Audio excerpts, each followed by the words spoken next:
आप सभी को मेरा प्रणाम। आज हम लोग फिजिक्स पढ़ने वाले हैं। फिजिक्स में आज हम लोग ग्रेविटेशनल फोर्स के बारे में पढ़ेंगे, यानी कि गुरुत्वाकर्षण बल के बारे में। तो आज हम लोग फिजिक्स पढ़ रहे हैं और फिजिक्स में हम लोग गुरुत्वाकर्षण के बारे में यानी कि ग्रेविटेशनल फोर्स के बारे में पढ़ेंगे कि क्या होता है ग्रेविटेशनल फोर्स।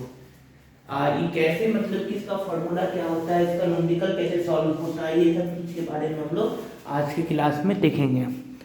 तो हम लोग ग्रेविटेशनल फोर्स के बारे में, तो ये भी एक तरीका का फोर्स है। तो इसका फॉर्मूला होता है F equal to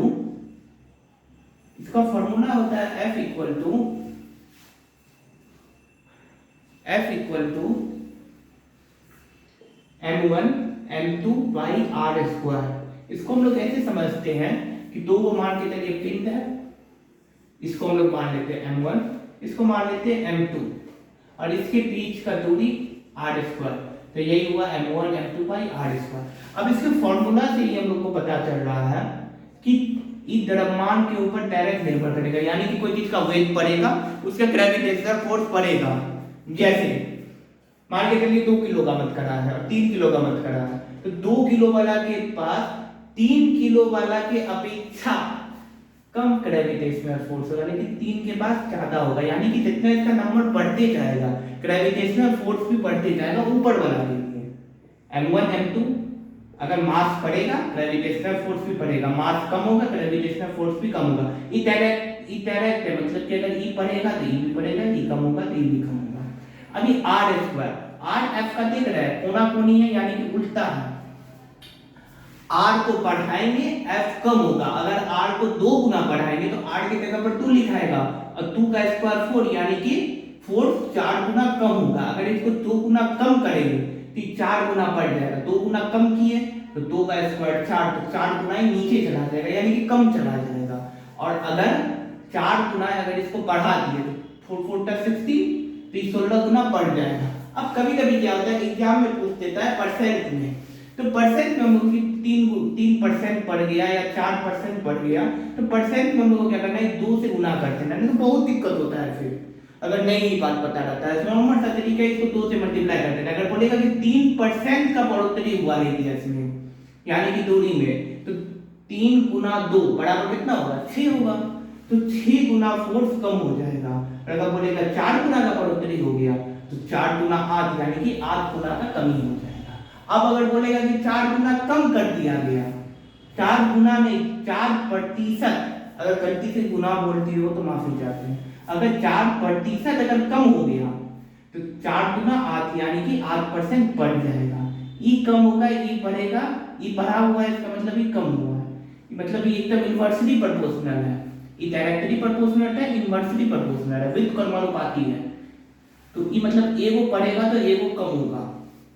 simple language में समझिए, 3 गुना बढ़ गया दूरी तो 3 का स्क्वायर 9, तो 9 गुना फोर्स कम हो जाएगा। और अगर 3 गुना कम हो गया तो यानी कि अगर ये 3 गुना कम हो गया तो ये 9 गुना बढ़ जाएगा। लेकिन अगर 3% बोलेगा तो 3 to the 6, यानी कि अगर 3% बढ़ा तो ये 6% कम होगा।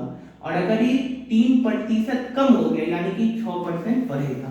अब इसका एक फॉर्मूला और होता है जिसको हम लोग बोलते हैं मात्रक, यानी कि न्यूटन मीटर स्क्वायर बटा केजी स्क्वायर। इसको हम लोग को सिंपली सीधा याद करना है, न्यूटन मीटर स्क्वायर बटा केजी स्क्वायर। रेडीमेड का जमाना, सब आदमी आजकल रेडीमेड कपड़ा पहनता है, सारा कुछ करता है, खाना भी आजकल रेडीमेड मिलने लगा है मार्केट में। तो रेडीमेड का जमाना है, सीधा याद कर लेना है कि न्यूटन मीटर स्क्वायर बटा केजी स्क्वायर। यहाँ पर एक चीज हम लोग मिसिंग कर गए, इसके लिए माफी चाहते हैं, यहाँ पर जी भी होता। अभी तो कैपिटल जी है, ये कैपिटल जी का तो वैल्यू होता है वो हम लोग देख लेते हैं। तो कैपिटल जी का वैल्यू होता है 6.67 इंटू 10 टू द पावर -11, और एक होता है स्मॉल जी। स्मॉल जी का होता है 9.8 मीटर पर सेकेंड। ये दोनों का वैल्यू होता है।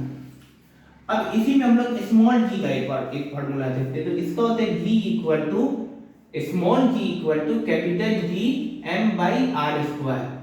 वही है, एक बढ़ेगा एक कम होगा, एक कम होगा, यानी कि एक बढ़ा ऊपर वाला डायरेक्टली प्रोपोर्शनल होगा, नीचे वाला इनवर्सली प्रोपोर्शनल होगा, एक डायरेक्टली प्रोपोर्शनल होगा।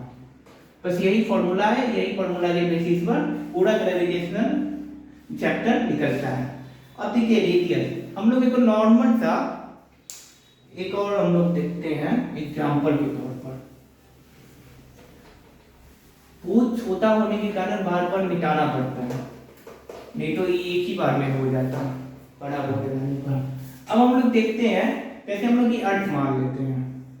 तो ये अर्थ का देख रहे हैं यहाँ पर जैसे जैसे ऊपर जा रहे रेडियस कम हो रहा है। यहाँ पर ध्रुव है, नॉर्थ पोल है और साउथ पोल है।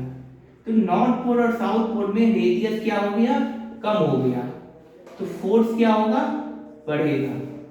इसको समझना है, रेडियस कम हुआ फोर्स बढ़ेगा, फोर्स बढ़ा यानी कि रेडियस कम हो गया। रेडियस बढ़ेगा फोर्स कम हो जाएगा, फोर्स कम हुआ इसका मतलब रेडियस बढ़ गया। अरे गधा बराबर घोड़ा तो घोड़ा बराबर गधा। रेडियस कम हुआ फोर्स बढ़ेगा, अगर फोर्स पहले से बढ़ गया इसका मतलब रेडियस कम हो गया, और अगर रेडियस को बढ़ाएंगे फोर्स कम होगा, और अगर फोर्स कम हुआ है इसका मतलब रेडियस बढ़ गया है। तो हम लोग पोल पर रेडियस कम होगा तो फोर्स बढ़ जाएगा, और यही विषुवत रेखा पर 0 डिग्री पर रेडियस बढ़ गया तो फोर्स कम हो जाएगा, यानी कि गुरुत्वाकर्षण बल का मान विषुवत रेखा पर कम होता है और ध्रुव पर ज्यादा होता है। सबसे ज्यादा एकदम 90 डिग्री पर होगा और सबसे कम एकदम 0 डिग्री पर होगा। इसलिए जब रॉकेट को लॉन्च किया जाता है तो आप देखिएगा कि विषुवत रेखा के जितना निकट हो सके 0 डिग्री के आसपास में रॉकेट को लॉन्च किया जाता है कि कम से कम ईंधन का खपत हो और आराम से चला जाए रॉकेट। तो यही था गुरुत्वाकर्षण बल का चैप्टर। हम लोग के ऊपर जो गुरुत्वाकर्षण बल लगता है वो 9.8 मीटर पर सेकेंड यानी कि स्मॉल जी लगता है। अगर कोई चीज को अगर मार्कर को अगर हम गिराते हैं, ठीक है, तो इसके ऊपर तो लगेगा ये पर सेकेंड 9.8 को हम लोग राउंड फिगर में 10 मान लेते हैं, 10 मीटर पर सेकेंड। इसका लगातार हर एक सेकेंड इसका वैल्यू 10 मीटर पर सेकेंड बढ़ते जाएगा। क्या होगा, बढ़ते जाएगा, लगातार 10 मीटर पर सेकेंड इसका वैल्यू बढ़ते जाएगा गिरने पर। तो ये हो गया स्मॉल जी, और कैपिटल जी का तो बोल लीजिए 6.67 × 10⁻⁻11। तो गुरुत्वाकर्षण चैप्टर को यहीं पर खत्म करते हैं, नेक्स्ट क्लास कल करेंगे, तब तक के लिए जय हिंद।